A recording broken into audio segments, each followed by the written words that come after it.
Let the bodies hit the floor. Let the bodies hit the floor. Let the bodies hit the floor. Let the bodies hit the floor.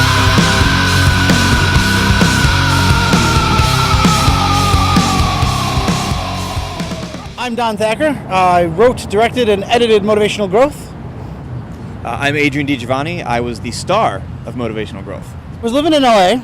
I just moved there. I was 19, and I thought that once you cross the border into LA, they take all the fruit that you have, and then they give you an Academy Award, and you can make all the movies you want. Because I was a kid, and I had no idea. I became quickly depressed to find that it takes years and years and years of effort. Because I was a teenager, and teenagers don't know anything. So I was very depressed.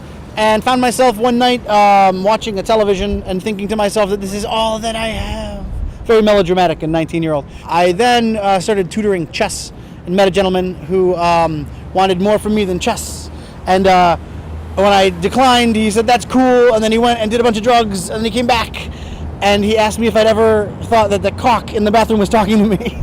At which point I said, "No, but I'm writing that down." So I wrote that down in a big book of things. So I had depressed dude and cock talking, caulk talking. From there, I actually pitched a completely different film to some investors, as well as some family. And I couldn't raise the amount of money I needed for the film that I wanted to make. So I went back to those ideas, those old books full of ideas, and found, well, what can I do with one dude? Because that's cheap. Depressed dude who would die without his television, caulk talking to somebody, that's something else. I kind of took those things and how can I make something wonderful out of these things cheaply?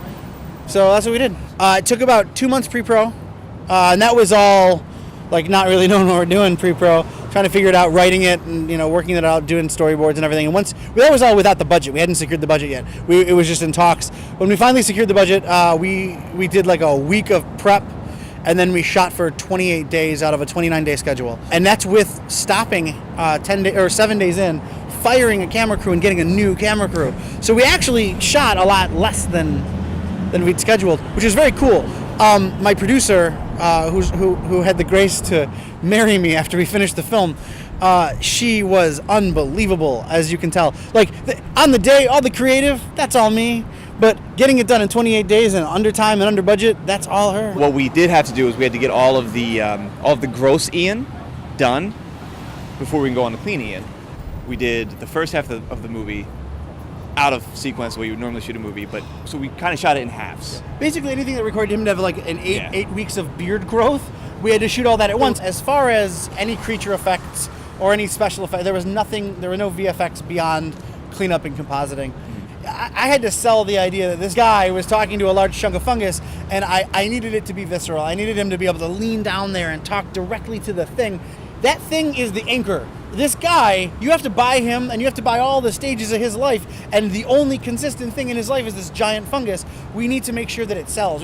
We actually had Jeffrey Combs' voice coming out of it. We built the set 4.5 feet up, and underneath it there were puppeteers doing this 12 mechanism thing, and they were delivering the lines on the day, live. So they had a bank of sounds that we'd recorded from Jeffrey Combs and all these different takes and everything, and what they would do was trigger them live in response to him. So there were real actors. I would talk directly to the fungus when I was directing. They had a camera on me, so I would go down and I would just say, "So you get in a little bit closer, you turn your lips up this way and kind of pull in and then spit on them," and it would just all work together. Yeah. It was and the cool thing is, because the puppeteers were so in tune with each other, sometimes they would talk back. I didn't pitch the film to him. I said, "I'd like you to read this."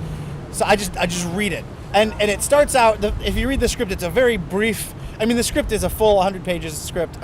So it's not like one of those where I just kind of wing it. At the beginning of the film, there's all this TV stuff.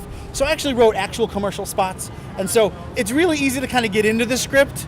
So by the time it hits the point where it's you'll be playing a talking chunk of fungus, you're already sold on the story. Right. So I think that may have been what did it. Also, I know that he was doing a bunch of Transformers. It was really cool. And he was kind of into the voice gig. So I went with his voice agent and made sure that he'd be interested, got him the script, and I think he read it on a plane and called me back and was like, I think this is really well written. Well, we went out to LA to work with Jeff. We worked with him for 2 days in the studio, and that guy did more character work overnight than I think I had done to that point in my whole career, and he just really set the bar really high. This was our New York City premiere. This is our 23rd festival. Fantastic. So we've been all over the world. We've been in Australia, we've been in Sheffield, England, we've been in Toronto, we've been all over the United States.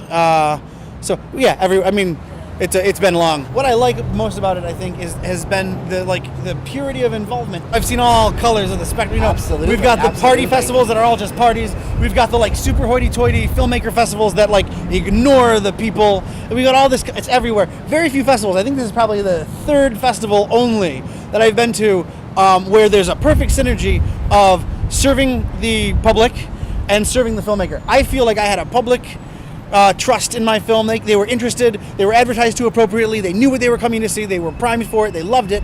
And I feel like I've been treated really wonderfully by the festival itself. We all have. I know I have a bunch of crew here, and it's been really great. So it's up there. I'm Adrian Digiovanni, and I'm here at the New York City Horror Film Festival. I'm Don Thacker, and I'm here at the New York City Horror Film Festival. Let the bodies hit the floor!